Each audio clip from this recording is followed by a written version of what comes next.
ልጆች አባቶች እናቶች ወንድሞችና እህቶች እንዲሁም ሕፃናት ሁላችሁም በኃያሉ በልዑል እግዚአብሔር ስም እንደምን አደራችሁ?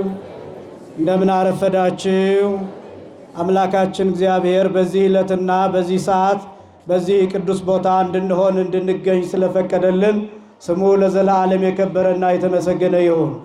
የሊቃውንት አምላክ የምስጢር ባለቤት የቅዱሳን ፈጣሪ አባቶቻችን አምላክ እግዚአብሔር በመካከላችን ተገኝቶ ምስጢርንና ጥበብን እንዲገልጥልን የእርሱ ቅዱስ ፈቃድ ይሆንልን።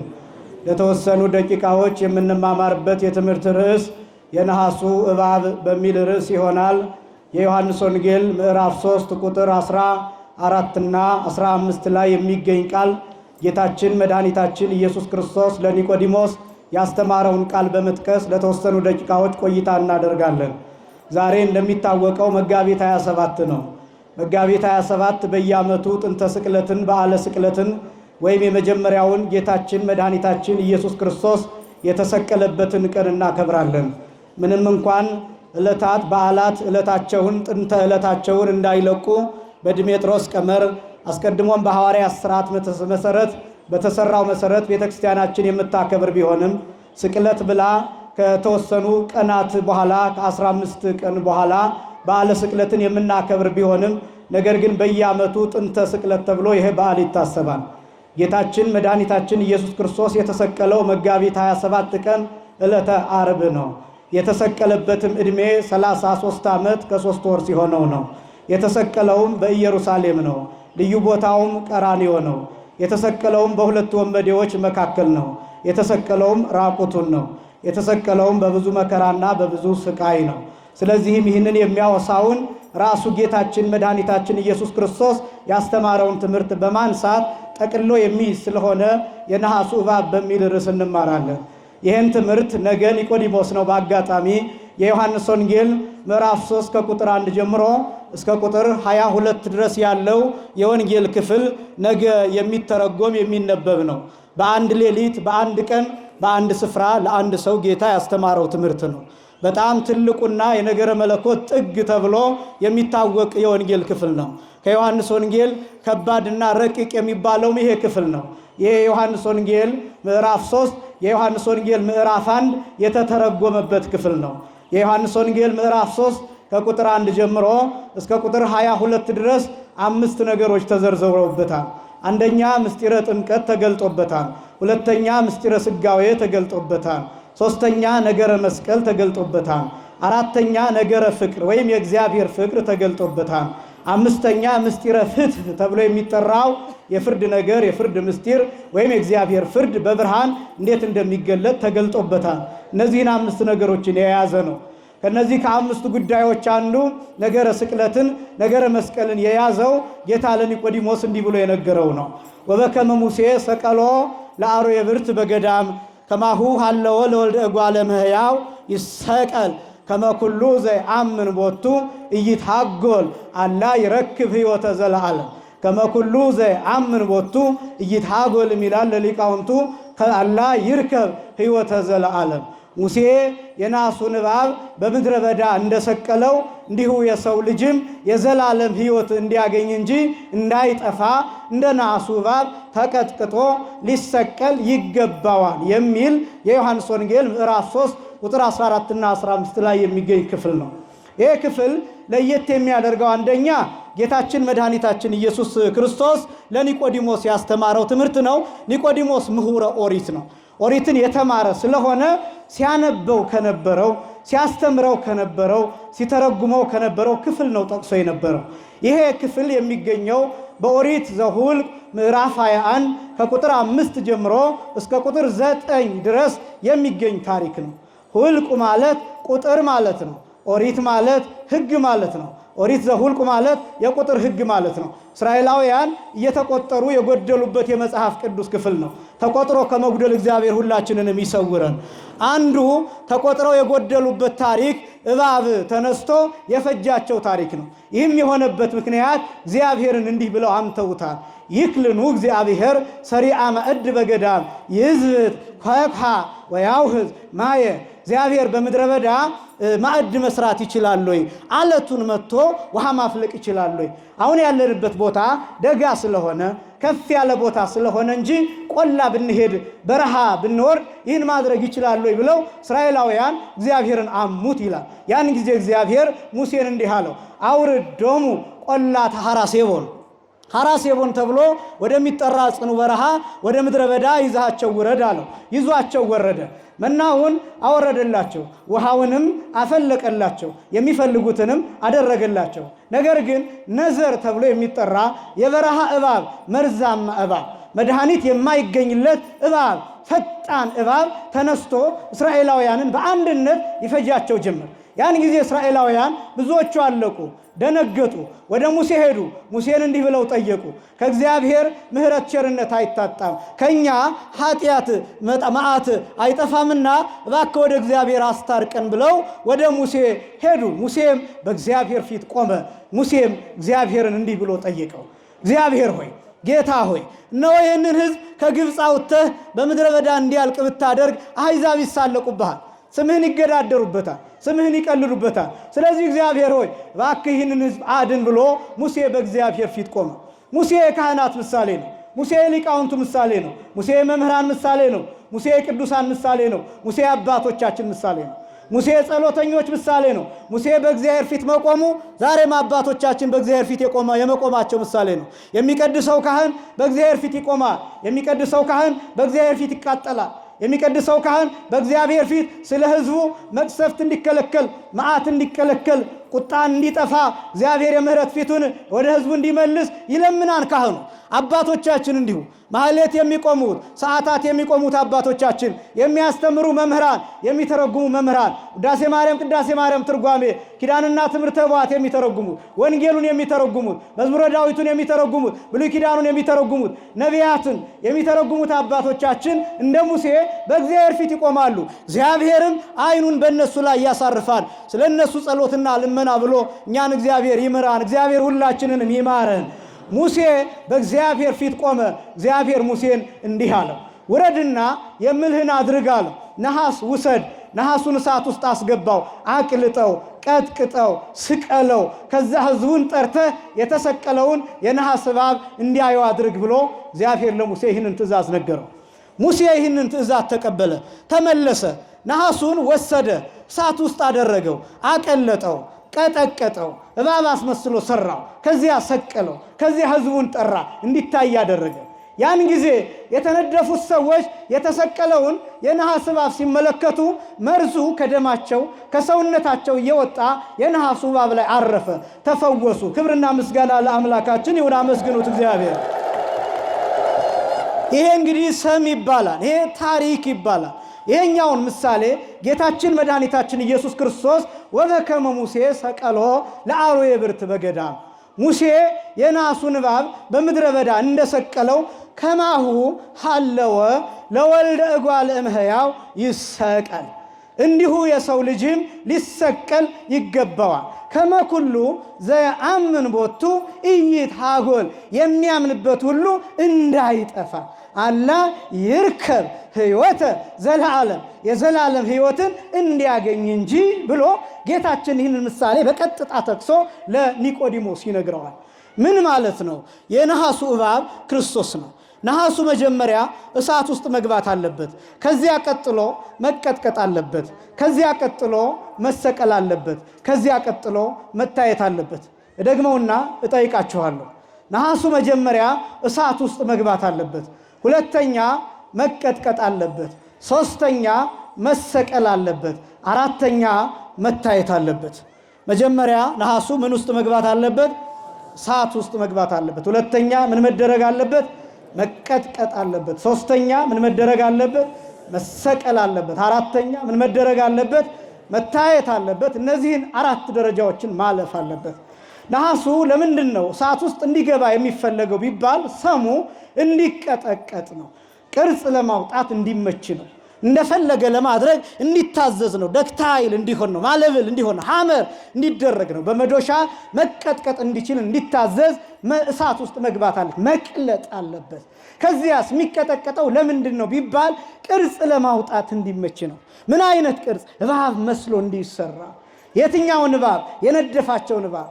ያን መርዛም እባብ፣ ያን ክፉ እባብ፣ ያን ጨካኝ እባብ፣ ያን የበረሃ እባብ ያን መስሎ እንዲሰራ ወገቡ የእባቡን ወገብ፣ ጭንቅላቱ የእባቡን ጭንቅላት፣ ጅራቱ የእባቡን ጅራት መስሎ እንዲሰራ እንዲታዘዝ መቀጥቀጥ አለበት። እንዲቀጠቀጥ እንዲታዘዝ እሳት ውስጥ መግባት አለበት። ከዛ ቀጥሎ ደግሞ ተቀጥቅጦ እባብ መስሎ ከተሰራ በኋላ መሰቀል አለበት።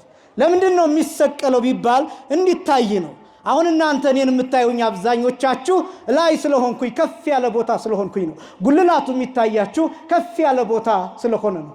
እንዲታይ መሰቀል አለበት። ለምንድን ነው የሚታየው ቢባል መርዙ ከሰውነታቸው ከደማቸው በተለይ የተነደፉት ሰዎች በውስጣቸው ያለው በደማቸው ያለው በሰውነታቸው ያለው መርዝ ከእነሱ ወጥቶ እባቡ ላይ እንዲያርፍና እንዲድኑ እንዲፈወሱ በሕይወት እንዲኖሩ ማየት አለባቸው።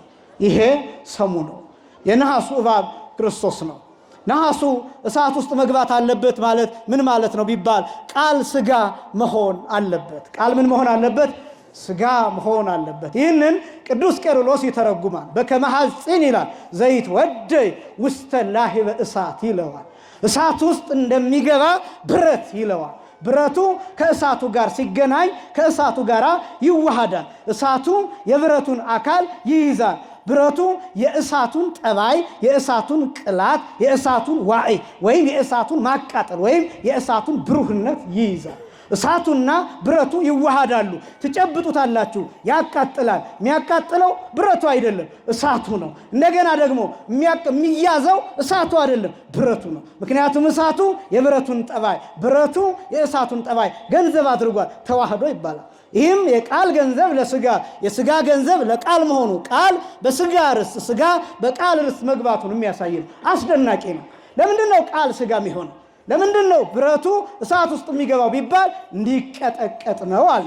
ነሐሱ ለምንድን ነው እሳት ውስጥ የሚገባው? እንዲቀጠቀጥ ከሆነ ምክንያቱ ቃል ለምንድን ነው ሥጋ የሚሆነው ቢባል እንዲቀጠቀጥ ነው። መከራ እንዲቀበል ነው። እንዲራብ ነው። እንዲጠማ ነው። እንዲደክም ነው። እንዲሞት ነው። ያለዚያማ የሚራቆት አካል የለው።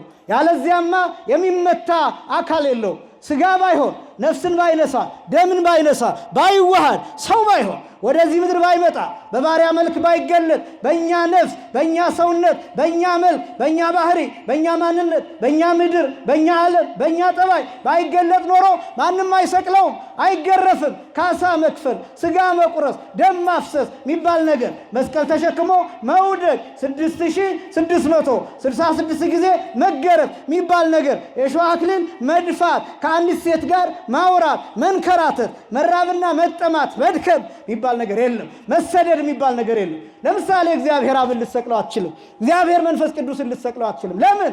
አብ ሥጋንና ነፍስን አልነሳም። መንፈስ ቅዱስ ሥጋንና ነፍስን አልተዋሃደም። ስለዚህ ሊሰቀል አይችልም። እንዲሰቀል ቅዱስ ዮሐንስ ወንጌላዊ የዮሐንስ ወንጌል ምዕራፍ 1 ከቁጥር 1 ጀምሮ ስታነቡ የምታገኙት እሱ ነው። በመጀመሪያው ነው የሚለው ቃል ነበረ፣ ቃልም በእግዚአብሔር ዘንድ ነበረ፣ ቃልም እግዚአብሔር ነበረ፣ ይህም በመጀመሪያው በእግዚአብሔር ዘንድ ነበረ ይልና ቁጥር 14 ላይ ያ ቃል ሥጋ ሆነ ይላል። ያ ቃል ምን ሆነ?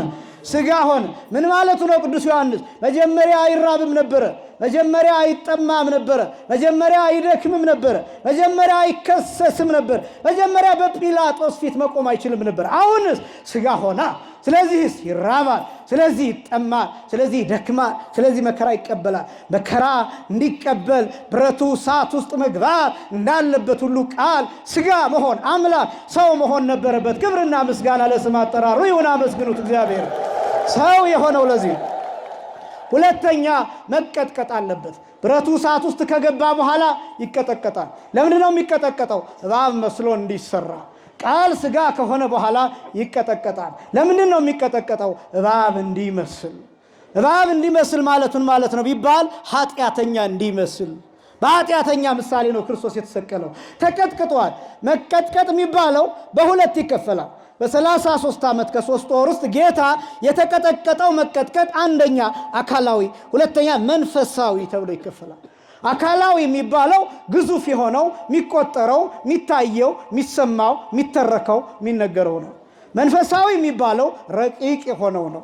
ለምሳሌ በደልን መሸከም፣ በኋላ እንመጣበታለን። አካላዊ የሚባለው ከብርድ ጀምሮ በቤተልሔም ከመወለድ ጀምሮ በብርድ ከመንሰፍሰፍ ጀምሮ በብርድ ከመንቀጥቀጥ ጀምሮ በአህያና በከብት መካከል ከመገኘት ጀምሮ ከዚያ ስደት፣ ከዚያ ረሃብ፣ ከዚያ ጥም፣ ከዚያ ድካም፣ ከዚያ መስቀል ተሸክሞ መንገላታት፣ መውደቅ፣ ሐሞት መጠጣት፣ በአምስት ችንካር መስቀል ላይ መሰፋት፣ እነዚህ ነገሮች በሙሉ አካላዊ መከራ ተብሎ ይጠራል። መቀጥቀጥ ነው የሚባለው። ይሄ ቀጥቅጠውታል፣ አድቅቀውታል። ኃጢአተኛ ለማስመሰል ክርስቶስ እንደምታውቁት በሁለት ወንበዴዎች መካከል ተሰቅለዋል።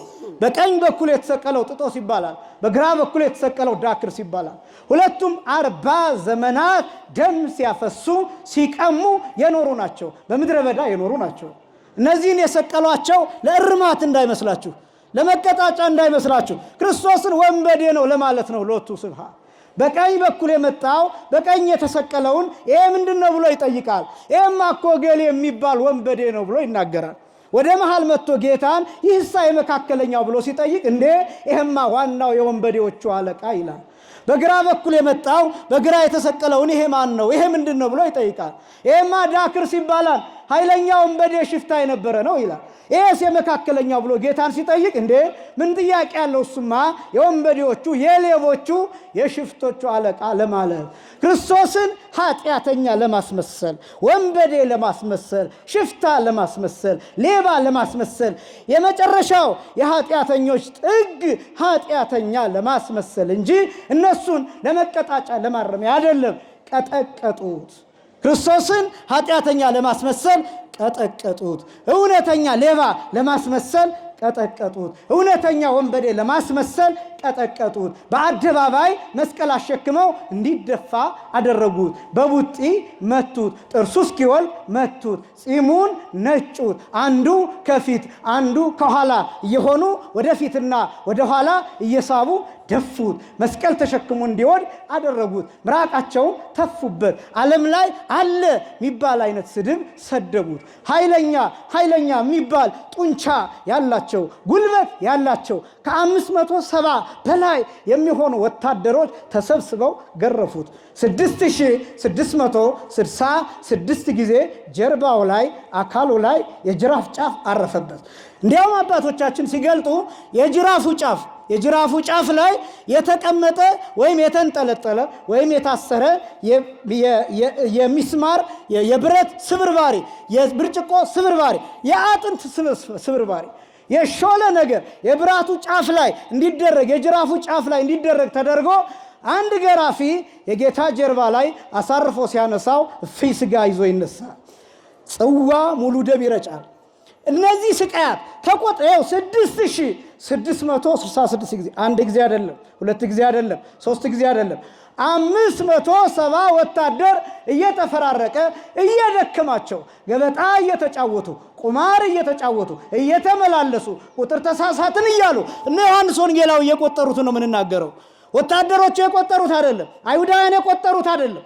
ወታደሮቹ የቆጠሩት የሚያውቁት ሳይሆን ዮሐንስ ወንጌላዊ በአይኑ በብረቱ ያየው 70 ዘመን ያለቀሰበት 70 ዘመን የተንከራተተበት ሳይስቅ የኖረበት እንባውን እያፈሰሰ እንባውን ጨርሶ ደም አልቅሶ ደሙን ጨርሶ እጅ አልቅሶ ፈሳሹን ሁሉ ጨርሶ ቆዳው ከአጋሉ ጋር ተጣብቆ የተጠራበት ነው ዮሐንስ ወንጌላዊ። ይህን እያሰበ በአይምሮው ተስሎ በጭንቅላቱ ተስሎ በልቡናው ተስሎ በአይምሮው ተቀምጦ ሌላ ነገር ሳያስብ እያለቀሰ ቁጹረ ገጽ ሆኖ ፊቱን ቋጥሮ የኖረበት ነው። ይህን መከራ ክብር ያደረገልን አምላካችን የተመሰገነ ይሁን። አመስግኑት እግዚአብሔር፣ አመስግኑት እግዚአብሔር። 6666 ጊዜ ተገርፏል። ያ ስጋ የት ሄደ ይመስላችኋል? ያ ደም የት ሄደ ይመስላችኋል? ይህን ስጋ ቤተክርስቲያን ትሰጠዋለች። ይህን ደም ቤተክርስቲያን ትሰጠዋለች። ወጣት ወንድሞቻችን እህቶቻችን፣ እኛ በየሜዳው በጣም ብዙ ነገሮችን እናሳልፍ የለ እኛ ህይወት እያልን እኛ የወጣትነት ህይወት እያልን እኛ ፊልም እያልን እኛ ኳስ እያልን የምናሳልፋቸው ነገሮች አሉ አይደለም። ስጋ ተቆርሶልሃል፣ ደም ፈሶልሃል።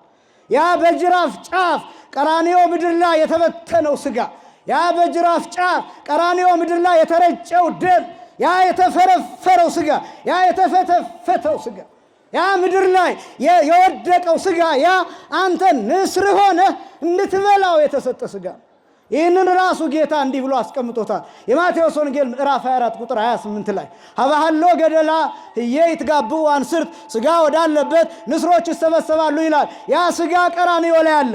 ቀራንዮ ቤተክርስቲያን ናት። ቀራንዮ መቅደሱ ነው። የቀራንዮ ሰዓት ቅዳሴው ነው። የመስቀሉ ሰዓት ቅዳሴው ነው።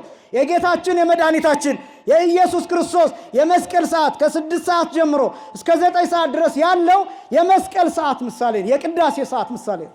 የቅዳሴ ሰዓት በአማካይ 3 ሰዓት ይፈጃል እስከ ቁርባኑ ድረስ። እነዚህ 3 ሰዓታት ከ6 ሰዓት ጀምሮ እስከ 9 ሰዓት ድረስ ያሉትን ጌታ በመስቀል ላይ እየደቀቀ የቆየባቸውን ሰዓታት የሚያሳዩ ናቸው። ለምን ወዲያው አልሞተም? ያን ሁሉ ተገርፎ ለምን አልሞተም? ለዛውም ደግሞ እየጮኸ ነው የሞተው። ይህንን ታውቃላችሁ። ቅዱስ ያሬድ እንደሚናገረው የእኛ ሊቃውንት በተርጉማኑ 7 ጩኸቶችን መስቀል ላይ ጩኻን ይላሉ። 7 አጽርሐ መስቀል ብለው ይጠሯቸዋል። እነዚህን የጮኸባቸውን መንገዶች ቅዱስ ያሬድ በጾመ ድጓው ሲገልጥ ከልሃ፣ ጸርሃ፣ ገአረ እያለ ነው። በስቅለት በየሰዓቱ የሚባሉ ናቸው። ከልሃ፣ ጸርሃ፣ ገአረ እያለ ነው የሚጠራቸው። ከልሃ ማለት ጮኸ ማለት ነው። የስቃዩን ጩኸት የሚያሳይ ነው። ጸርሃ ማለት ደግሞ ጩሆ ተጣራ ማለት ነው። ገአረ ማለት ግን ጓጎረ ማለት ነው። የመጨረሻው ጌታ እየጓጎረ ነው የሞተው። ነፍሱ ከስጋው በሚለይበት ሰዓት ለይቅርታ ራሱን እየሰዋ የሚያደርጉትን አያውቁምና ይቅር በላቸው እያለ እየጓጎረ ነው የሞተው። ታውቃላችሁ፣ በገጠር አካባቢ ከብት የታረደበት አካባቢ ሲደርሱ መሬቱን እየቆፈሩ ምድሩን እየቀፈሩ ይጓጉራሉ።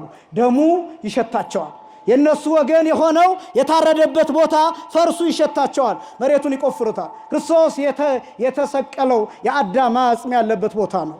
የአዳምን አጽም ሕያው ለማድረግ አዳምን ከሞት ለማስነሳት ካሳ ለመክፈል ስጋ ቆርሶ ደም አፍስሶ ለማዳን መስቀል ላይ ክርስቶስ የሚያደርጉትን አያውቁምና ይቅር በላቸው ብሎ እየጓጎረ ነበር። ገና ችንካሩ ሳይወልቅ ላዩ ላይ ያለው ጭንቅላቱን የሚፈጠፍጠው ወደ 70 የሚደርስ የእሾህ አክሊል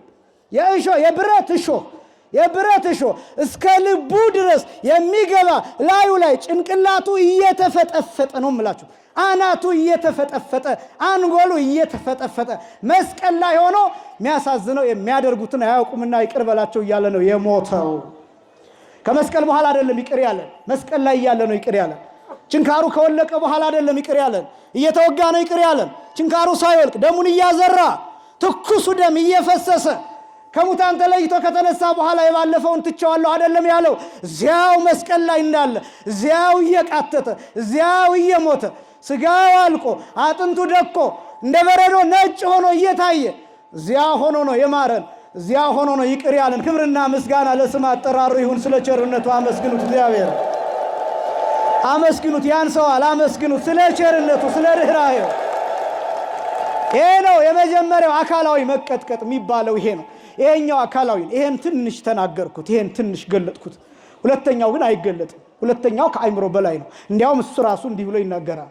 የዮሐንስ ወንጌል ምዕራፍ 16 ቁጥር 13 ጀምሮ ብትመለከቱ ብዙ ብየ ዘእነግረክሙ ይላቸዋል ሐዋርያ። የምነግራችሁ ብዙ ነበረኝ፣ ወባሃቱ ይትክሉ ጸዊሮቶ፣ ነገር ግን አሁን ልትሸከሙት አትችሉም ይላቸዋል።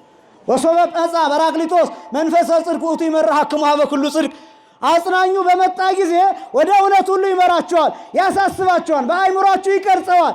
የተወሰነውን የምትችሉትን ይኸውላችሁ ክርስቲያኖች፣ የክርስቶስን መከራ ማንም ሊቅ ተናግሮ አይጨርሰው። ማንም ዮሐንስ አፈወርቅም ቢሆን አትናቴዎስም ቢሆን፣ እንዲያውም ዮሐንስ አፈወርቅ መናገር ሲያቅተው ምን እንዳለ ታውቃላችሁ?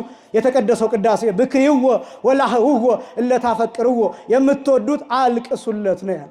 እንዲያውም ዮሐንስ ያለቅሳል እዚያው ቅዳሴው ላይ ይላል። ወዮ ወዮ ማለት ነው። እሪ ወዮ ወዮ እኔ ልደፋ እንደማለት ያለ ነው። ክርስቶስ ንጉሥ ነው፣ አማኑኤል አምላክ ነው፣ ኢየሱስ መድኃኒ ነው እያለ ይናገራል። ንጉሳችን ክርስቶስ ሆይ፣ መድኃኒታችን ኢየሱስ ሆይ፣ አምላካችን አማኑኤል ሆይ ስለኛ እንዲሆን እያለ ዮሐንስ አፈወርቅ ያለቅሳል። በእንባ ብቻ ነው የሚገለጠው። ይህች ቀን በበቁት አባቶቻችን ቃል የላትም፣ ንግግር የላትም፣ እንባ ብቻ ነው ያለው፣ መንከራተት ብቻ ነው ያለው። ያውም እድሜ ዘመናቸውን ሙሉ እየተንከራተቱ ክርስቶስን ሰብከውታል። እነ ቅዱስ ዮሐንስ ወንጌላዊ ፊታቸውን ቋጥረው ሰብከውታል። ክብር ለአባቶቻችን ይሁን፣ በረከታቸው በሁላችንም ላይ ይደርብን። አመስግኑት እግዚአብሔር። በደላችን እሱ ላይ ሲያርፍ ነቢዩ ኢሳይያስ ይናገራል።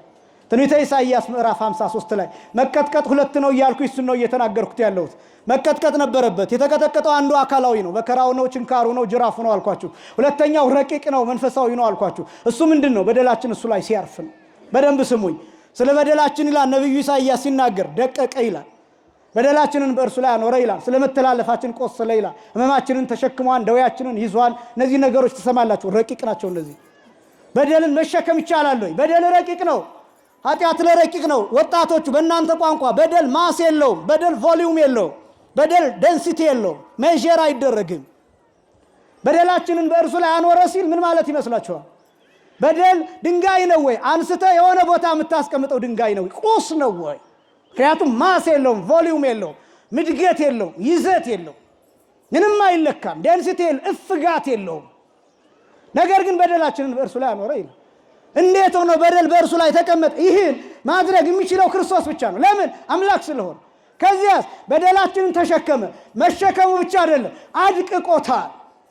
ትከሻው ላይ ሲያርፍ አድቅቆታል። ትዝ ይላችሁ እንደሆነ የሉቃስ ወንጌል ምዕራፍ 22 ከቁጥር 40 ጀምሮ እየተመላለሰ ይጸልይ የነበረው ዛት አይልፋ ለዛት ጽዋ ምን አባቶይ ይህች ጽዋ ከኔ ያሳልፋት እያለ ላቡ እየተንጠፈጠፈ ወዙ እንደ ደም እየወረደ መሬቱን አፈሩን ጭቃ እያደረገው እያራሰው እያረጠበው እየተመላለሰ ይጸልይ ነበር። እየተጨነቀ ነው የሚለው ወንጌሉ የሚገልጠው። ወፈርሃ ነው የሚለው፣ ፈራ ይላል። ወአውተረ ጸልዮ ይላል።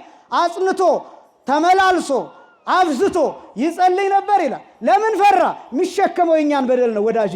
በደል የባህሪው አይደለም፣ ነውር የባህሪው አይደለም።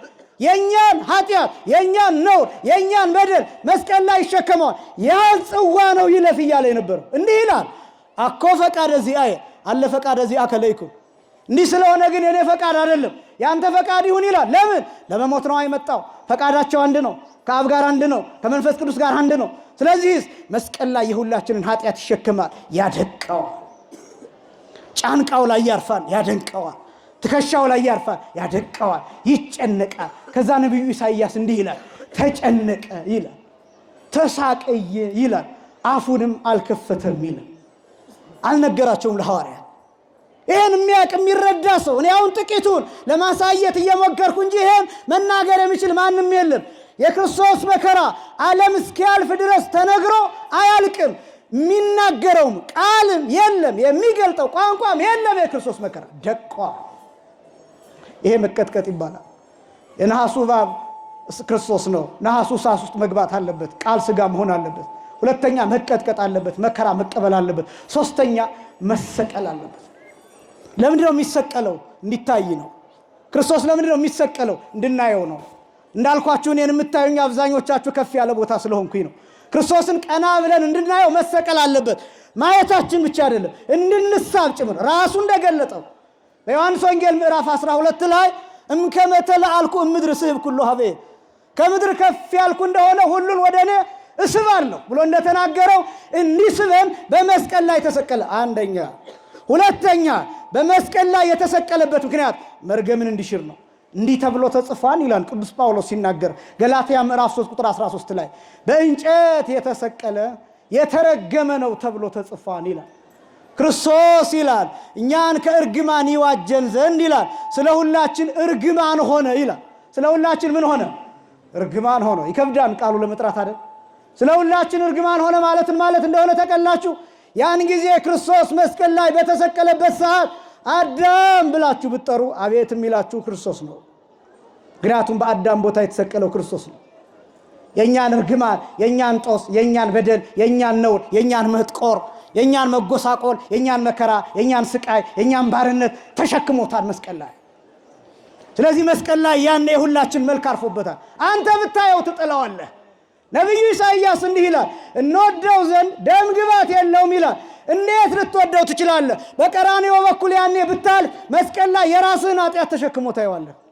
የኛን የዝሙት ኃጢአት፣ የኛን የሌብነት ኃጢአት፣ የኛን የመከፋፈል ኃጢአት፣ የኛን የብሔር ኃጢአት፣ የኛን በቋንቋ የመለያየት፣ የኛን የትዕቢት ኃጢአት፣ የኛን የንቀት ኃጢአት፣ የኛን ከፍ ዝቅ የማድረግ ኃጢአት፣ የኛን የስግብግብነት ኃጢአት መስቀል ላይ ተሸክሞ ታየዋለህ። ከዚያስ የራስህ ኃጢአት መልክ ይታይህና ክርስቶስን ትጠለዋለህ። እንዲህ ትለዋለህ፣ አንተ ሌባ ትለዋለህ፣ ለምን እንደሆነ ታውቃለህ? ያንተን ሌብነት መስቀል ላይ ተሸክሞታል። ያን የምታይህ የራስህ ኃጢአት መልክ ነው። ያን የሚታየን የኛ የራሳችን የበደላችን መልክ ነው። አጥቁሮታል። እንዴት ትወደዋለህ? የሌባ መልክ ይዞ እንዴት ትወደዋለህ? ያመንዝራ መልክ ይዞ እንዴት ልትወደው ትችላለህ? ምክንያቱም መልኩ በእኛ ኃጢአት ጠቁሯል። ነጭ የነበረው ወፍ ከራዲዮን የሚባለው ወፍ የእኛን ኃጢአት የእኛን በደል ተሸክሞ መልኩን አጥቷል። ይሄ የእኛን ኃጢአት መልክ ነው የሚታየው መስቀል ላይ። ስለዚህ ስታየው ልትወደው አትችልም። እንደ ተናቀ ቆጠር ነው ይላል ነቢዩ ኢሳይያስ። ለምን? የእኛን የመናቅ ኃጢአት ተሸክሞታል። መርገማችንን ይሽር ዘንድ ስለኛ መርግማን ይሆን ዘንድ ክርስቶስ መስቀል ላይ ተሰቀለ። ሁለተኛ ሶስተኛ ለምን መስቀል ላይ ተሰቀለ? ዓለምን እንዲሰራ። እየጨረስኩ ነው። ዓለምን የሚሰራበት ስፍራ መስቀል ነው። ዓለምን የሚሰራበት ስፍራ ዕለተ ዓርብ ከ6 ሰዓት ጀምሮ እስከ 9 ሰዓት ድረስ ያለው ሰዓት ነው። ያ ሰዓት ማለት አዳም ዕፀ በለስን የበላው ዓርብ ከቀኑ 6 ሰዓት ነው። የበለሱን ፍሬ ወደ አፉ ያስገባው ቀን 6 ሰዓት ነው። የክርስቶስ አካል ከዕፀ መስቀሉ ጋር የተገናኘው ዓርብ ቀን 6 ሰዓት ላይ ነው። ከ6 ሰዓት ጀምሮ እስከ 9 ሰዓት ድረስ ፀሐይ ጠፍቶ ነበር። ዓለም በሙሉ ጨልሞ ነበር። እንዲያውም ቅዱስ ሉቃስ የሚገልጠው የሉቃስ ወንጌል ምዕራፍ 23 ቁጥር 44 ጀምሮ ወቀቲሮ ይላል። ጊዜ 6 ሰዓት ሞተ ፀሐይ ይላል። ቀትር ሲሆን 6 ሰዓት ላይ ፀሐይ ሞተ ይላል። ቀትር ላይ ጋኔን የሚወጣበት እባብ የሚታይበት ጋኔነ ቀትር ተብሎ የሚጠራው ይሄ ክፉ የሚባለው ጋኔን የሚታይበት እባብ የሚውለበለብበት መርዙን የሚረጭበት እባብ እንዲቀጥ ብሎ የሚነደፍ የሚጠብቅበት ሰዓት ነው ቀትር። ክርስቶስ የተሰቀለበት ሰዓት 6 ሰዓት ፀሐይ ምዕዛሯ ሙሉ የሚሆንበት ስቁረታተ ብርሃን ተብሎ የሚጠሩት የብርሃን ቀዳዳዎች የሚባሉት ወንፊቶች የሚባሉት ሙሉ ለሙሉ 595ቱም በሙሉ ክፍት የሚሆኑበት ሰዓት ነው 6 ሰዓት። ያኔ ነው ፀሐይ የሞተው፣ ፀሐይ የጨለመው። ወጸልመ ይላል ቅዱስ ሉቃስ ሲናገር ኩሉ ዓለም በሙሉ ጨለማ ሆነ ይላል። ለምን? ዓለም እንደገና እየተሰራ ነበር። ተረግሞ ነበር ዓለም በአዳም ምክንያት። ሁሉ እጽዋትም ተረግመው ነበር፣ እንስሳትም ተረግመው ነበር፣ ነፋስ ተረግሞ ነበር፣ ውሃ ተረግሞ ነበር፣ መሬት ተረግማ ነበር፣ እሳት ተረግሞ ነበር፣ 4ቱ ባህሪያት ተረግመው ነበር። ሰው የሚጠቀምባቸው ነገሮች በሙሉ ተረግመው ነበር። ክርስቶስ ከ6 ሰዓት እስከ 9 ሰዓት ምን እየሰራ ነበር? ዓለምን እንደገና እያደሰው ነበር፣ እንደገና እየሰራው ነበር። ክብርና ምስጋና ለስም አጠራሩ ይሁን። አመስግኑት እግዚአብሔር። ይሄ ብቻም አይደለም፣ የመጨረሻው እኛ የምንወለድበት ሰዓት ነው። ይሄ አዲስ ተፈጥሮ ተብሎ የሚጠራው የሚጠናቀቀው በዚያ ሰዓት ነው። ክርስቶስ መስቀል ላይ በሚተኛበት ሰዓት ነው ሔዋን የምትወጣው፣ ዳግሚት ሔዋን የምትወጣው፣ ዳግሚት ሔዋን ቤተክርስቲያን የምትወጣው። እኛ ከጎኑ የምንወለደው ልክ ነፍሱ ከስጋው ሲለይ ይመጣና ለንጊኖስ ጎኑን ይወጋዋል። ከጎኑ ደምና ውሃ ይወጣል። ከዚያ ጉድጓድ ከውሃው እንወለዳለን። ከቁስሉ የቁስል ልጅ ነህ፣ ከቁስል ነው የተወለድከው። እንዲህ እንዳለ ነቢዩ ኢሳይያስ ወበቁስለ ዚአሁ ሀዮነ ንሕነ፣ በእርሱ ቁስል እኛ ተፈወስን አይደለም ኖርን ነው። ተፈወስን የሚለው ጊዜያዊ መፈወስን ያሳያል። ግዕዙ የሚለው ሀይወነ ማለት በህይወት ኖርን ዳንን ማለትም አይደለም። ሀይወነ ነው የሚለው ሀይው ህይወት፣ በህይወት መኖር ማለት ህይወት ማግኘት ማለት። በእርሱ ቁስል ምን አገኘን? ህይወት አገኘን። ከምኑ ተወለድን? ከጉድጓዱ ተወለድን፣ ከጎኑ ተወለድን። ትዝ ይላችኋል ይሄ ቁስል፣ ትዝ ይላችኋል ይሄ መከራ፣ ትዝ ይላችኋል ይሄ ጉድጓድ፣ ትዝ ይላችኋል የተወለዳችሁበት ስፍራ። ኃጢአት እንዳንሰራ ይሄ ትዝ ይበለን፣ እንዳንክድ ይሄ ትዝ ይበለን፣ ከዓለም እንዳንተባበር ከርኩሰት እንዳንተባበር ይሄ ትዝ ይበለን፣ ከቤተ ክርስቲያን እቅፍ እንዳንወጣ ከአባቶቻችን እቅፍ እንዳንወጣ ከጌታ ፍቅር እንዳንወጣ ይሄ ትዝ ይበለን። ይሄ ነው የተወለድክበት ፍቅር። መሰቀል ነበረበት። አንደኛ እሳት ውስጥ መግባት አለበት፣ ቃል ስጋ መሆን አለበት። ሁለተኛ መቀጥቀጥ አለበት፣ መከራ መቀበል አለበት። ሶስተኛ መሰቀል አለበት። እነዚህ ነገሮች እንዲፈጸሙ ክርስቶስ መስቀል ላይ መሆን አለበት። የመጨረሻው መታየት አለበት፣ መታየት አለበት። አሁን ነሐሱ እባብ መርዝ የለውም፣ መርዝ አልነበረውም፣ አይናደፍም፣ መናደፍም አይችልም። ምክንያቱም እባብ አይደለም፣ አይንቀሳቀስም። እንደ እባቡ ሲጥ ብሎ አይጮህም። እየጨረስኩ ነው፣ አይዟችሁ። እንደ እባቡ ሲጥ ብሎ አይጮህም፣ እንደ እባቡ አይንቀሳቀስም። ነገር ግን ነሐሱ ተቀጥቅጦ በእባቡ አምሳል ከተሰቀለ በኋላ ሰዎች ሲያዩት መርዙ ከሰውነታቸው ወጥቶ የነሐሱ እባብ ላይ አርፏል። አሁን መርዝ አለው፣ አይናደፍም፣ ግን መርዝ አለው። መርዙ የራሱ አይደለም፣ ግን መርዝ አለው። መርዝ ተሸክሟል። የማንን መርዝ? የህዝቡን መርዝ ተሸክሟል። የተነደፉትን ሰዎች መርዝ ተሸክሟል። ክርስቶስ ኃጢአት የለበትም። መስቀል ላይ በተሰቀለ ጊዜ ግን በደል ተሸክሟል። የራሱ አይደለም፣ የኛን ነውር ተሸክሞታል። ስለዚህ ልክ ሲታይ መርዙ ከሰውነታቸው ይወጣል። አዩት፣ ከዚያስ ተፈወሱ፣ ዳኑ፣ እነርሱ በህይወት ኖሩ። እኛስ ክርስቶስን ስናየው እንፈወሳለን። ክብርና ምስጋና ለአምላካችን ይሁን። ስናየው የሚፈውሰን አምላክ። ሙሴ እንዲህ ብሎ ይናገራል። ኦሪት ዘዳግም ምዕራፍ 28 ቁጥር 66 ላይ እስራኤል ይላል ስቅልተ ትርእያ ለህይወትከ ወኢትተአመና ይላል። እስራኤል ሆይ ህይወትህን ተሰቅላ ታያታለህ፣ ነገር ግን አትታመንባትም ይላል። ህይወትህን ይላል። ምንህን ይላል? ህይወትህን። ክርስቶስን ተሰቅሎ ታየዋል። ምን ያደርጋሉ እስራኤላውያን? ሰቅለው ህይወታቸውን ሰቅለው ጀርባቸውን ሰጥተው ይሄዳሉ። ዛሬ ብዙ ለመስቀሉ ጀርባ ሰጥቶ መሄድ ብዙ አለ።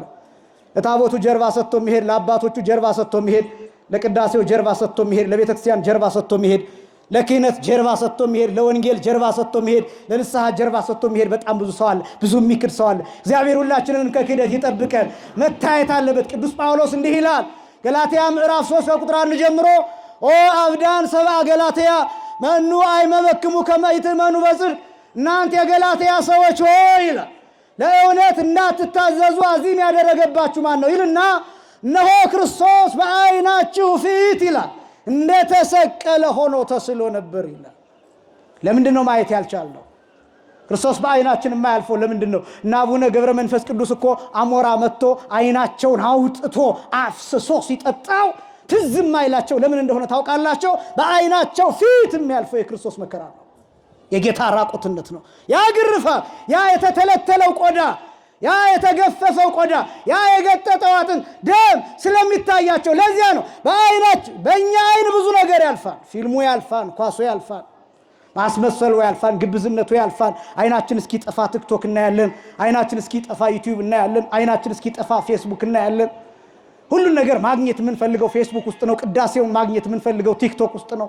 ወንጌሉን ማግኘት የምንፈልገው ቲክቶክ ውስጥ ነው፣ ዩቲዩብ ውስጥ ነው፣ ሚዲያ ውስጥ ነው። ዓይናችን ጠፋ። ክርስቶስን በማየት አይደለም፣ የስልካችን ስክሪን ላይ ዓይናችን ፈሰሰ። ጆሮአችን ለቴክኖሎጂው ተቃጠለ። እነዚህ የከበሩ እጆቻችን ለሌላ ላልባሌ ነገር ዋሉ። እግሮቻችን ወደ ሌላ ስፍራ፣ ልባችን ተሰረቀ። ከክርስቶስ ፍቅር ሸሸ፣ በክርስቶስ ላይ ማገጠ። አመነዘርን በጌታ ላይ፣ አመነዘርን በቤተ ክርስቲያን ላይ፣ አመነዘርን በክርስቶስ ላይ፣ አመነዘርን በቅዱሳን ላይ፣ አመነዘርን በአባቶቻችን ላይ። ወጣን፣ ሸሸን፣ አባቶቻችንን አንሰማም። አሁን የሚነዳን አንድ ተራ ሰው ሚዲያ ላይ ወጥቶ የሆነ ነገር ስለተናገረ የማቴዎስ የማርቆስ ወንጌል ስላለ ብቻ እሱን ተከትለን እንነጉዳለን። ተፋታን ከአባቶቻችን ጋር፣ ለምልክት ከቀሩን አባቶቻችን ጋር፣ ለምልክት ከቀሩት ሊቃውንት ጋር፣ ለምልክት ከተሰጡን እንዲገስጹን ከተሰጡን ከአባቶቻችን ጋር ተለያየን። እነሱን አንሰማም። ሌላ የምንከተለው የየራሳችን ባህታዊ፣ የየራሳችን መምህር፣ የየራሳችን ሊቅ፣ የየራሳችን አጥማቂ፣ የየራሳችን ጳጳስ፣ የየራሳችን ምን ነቢይ እየሾምን እየነጎድን። ምክንያቱም ክርስቶስን ረስተናል። በልባችን ማያልፈው እሱ ስለሆነ፣ ሌላ ስለሆነ በልባችን እሱ ቢያልፍ ኖሮ እንገዛለን፣ እንታዘዛለን። በዓይናችሁ ፊት እሱ ይለፍ። አስቡት የክርስቶስን መከራ። ትዝ ይበላችሁ ራቁትነቱ። ኃጢአት ልትሰራ ስል ቁስሉ ትዝ ይበል። ልትሳደብ ስትል ትዝ ይበል። ልትማታ ስትል ትዝ ይበል። ሰው ልታፈናቅር ስትል፣ ጎረቤትን ስታሳድር ትዝ ይበል። ባልንጀራህ ላይ መተት ልትመትት ስትል ትዝ ይበል። አስማት ልትደግም ስትል የጌታ ስም ትዝ ይበል። መስቀል ላይ የዋለልህ ውለታ ትዝ ይበል። በየቦታ የምትትኮሰኮሰው ነገር እሱ ከመስቀል በታች ነው። እሱ የዲያብሎስ ስራ ነው። ትዝ ይበል። መስቀል ላይ የዋለልህ ጌታ እርሱ ትዝ ይበል። ቅዱስ ጳውሎስ እንዲህ ይላል፣ የመጨረሻ ጥቅስ ገላትያ ምዕራፍ 4 ቁጥር 19 ላይ ልጆቼ ይላል። ልጆቼ፣ እኔ በጣም ያሳዝነኛል ይሄ ቃል፣ እዋሰዋለሁ ብዙ ጊዜ። ልጆቼ ይላል ክርስቶስ በእናንተ እስኪሳል ድረስ ምጥ ይዘኛል ይላል፣ ጭንቅ ይዘኛል። ከባድ ነው። በዚህ ዘመን ክርስቶስን በሰዎች ልቡና ማስቀመጥ ከባድ ነው። ገንዘቡ፣ ቴክኖሎጂው፣ ሌላው ነገር ተቆጣጥሮታል አይምሯችንን። ነገረ ክርስቶስን ረጅም ሰዓት ማስተማር ራሱ ከባድ ነው። ሰው ተረት ይፈልጋል፣ ቀልድ ይፈልጋል፣ መሳቅ ይፈልጋል። በየመሃሉ አንዳንድ የሚያዝናናው የፊልሙ፣ የዘይቱ፣ የሽንኩርቱ፣ የጓዳ የጎድጓዳው ጉዳይ፣ ስለ ትዳሩ አንዳንድ ጊዜ እየተነገረው መሳቅ መዝናናት ይፈልጋል። እኛ እዚህ ለማዝናናት አንመጣም። ይሄ መድረክ አይቀለድበትም። መስቀል ላይ ነው እኔ የቆምኩት። አሁን እየተገረፍኩ ነው የምነግራችሁ፣ ተቸንክሬ ነው የምነግራችሁ። ሊቃውንቱ መሐሌ ሲቆሙ ተቸንክረው ነው የሚቆሙት። ስቡህ ብሎ ጀምሮ ሰላም ጸፍቶ እስኪወጣ ድረስ ባለው ሰውነቱ እየቀለጠ ከስቶ ነው የሚወጣው መርጌታው። የሚቀድሰው ካህን እየተቃጠለ ቆይቶ ነው የሚወጣው፣ ተቸንክሮ ነው የሚወጣው። እናት ሙታለች ቢባል ቅዳሴ አቋርጦ አይወጣም። ዲያቆኑም እንደዛው፣ የሚያገለግለው ማንኛውም ሰባኪው መምህሩም እንደዛው፣ ሁሉም የሚተረጉመው መርጌታ የሚተረጉመው መምህር የመጽሐፍ መምህር እንዲሆነዋል የሚባል ጉባኤ አቋርጦ አይወጣም። ተሰቅሎ ነው የሚቆየው መስቀል ላይ፣ ተቸንክሮ ነው የሚቆየው መስቀል ላይ። ትምህርት መስቀል ነው። እናንተስ ተቸንክራችሁ መቆየት አለባችሁ። እየተሰቃያችሁ መስማት አለባችሁ። በጌታ መከራ፣ በጌታ ግርፋት፣ በችንካሩ በመስቀሉ እየተወጋችሁ ነው መስማት ያለባችሁ። እየሳቃችሁ አይደለም፣ እየተቀለደላችሁ አይደለም፣ እየተዝናናችሁ አይደለም፣ እየተገረፋችሁ ነው መስማት ያለባችሁ። መታየት አለበት። ክርስቶስን ስናየው ያን ጊዜ ህይወት ይሆንልናል። ጨረስኩኝ። ኒቆዲሞስ ነው ይህን ትምህርት የተማረው። ኒቆዲሞስ ይህንን ትምህርት በተግባር ያረጋገጠው መቼ እንደሆነ ታውቃላችሁ? የስቅለት ዕለት ማታ ተጠርቶ ኒቆዲሞስ ሂዷል። ኒቆዲሞስ አምፃ ይላል ቅዱስ ያሬድ ሲናገር፣ ምእተ ልጥረ ከርቤ ወአለወ ይላል። ያን ጊዜ ቅዱስ ኒቆዲሞስ የሚገነዝበትን ሽቱን ሌላውን ይዞ መጥቷል እና ክርስቶስን መስቀል ላይ አየው። መስቀል ላይ ሲያየው ኒቆዲሞስ ክርስቶስ መስቀል ላይ ድቅቅ ብሏል። መለየት እስከማይችል ድረስ መልኩ በደም ተሸፍኗል፣ ፊቱ በደም ተሸፍኗል፣ አጥንቱ ብቻ ቀርጧል። ሁለት ሰዎች ዮሴፍና ኒቆዲሞስ ብቻ ናቸው ከመስቀል አውርደው ገንዘው የቀበሩት። ሁለት ሰው እንዴት ሊችለው ይችላል? ምክንያቱም አልቀዋል፣ አካሉ አልቀዋል። አጥንት ብቻ ነው የቀበሩት ኒቆዲሞስና ዮሴፍ። ከዛስ ኒቆዲሞስ ምን አለ? ትዝ አለው ሙሴ የናሱን እባብ ቀጥቅጦ እንደሰቀለው እኔም እንደዚያው ተቀጥቅጬ ልሰቀል ነው የመጣሁት ያለው ትዝ አለው። ጌታዬ ለካ እንዲህ ድቅቅ ብለህ እንደምትሞት እየነገርከኝ ነው ያኔ ብሎ ኒቆዲሞስ ይህን እያሰበ እያለቀሰ ጌታን ቅዱስ እግዚአብሔር ቅዱስ ኃያል ቅዱስ ሕያው ዘኢይመውት እያሉ ቀበሩት። በሦስተኛው ቀን ከሙታን ተለይቶ ተነሳ። ጌታ ቸር ነውና ወደ ኒቆዲሞስ ቤት በጥበብ ሄደ። ቁራሹን ሰጠው፣ ተገለጠለት። ኒቆዲሞስ ወጣ፣ አልተመለሰም። እንደ ኒቆዲሞስ ጌታን እንድናይ እርሱ ይርዳል። እንደ ነሐሱ እባብ ተቀጥቅጦ የተሰቀለው ጌታ ፍቅሩን በልባችን በአይምሯችን ይሳልልን። ዓመቱ በሰላም ያድርሰን። ያስተማረን የአባቶቻችን አምላክ እግዚአብሔር ይክበር ይመስገን። ወስብሐት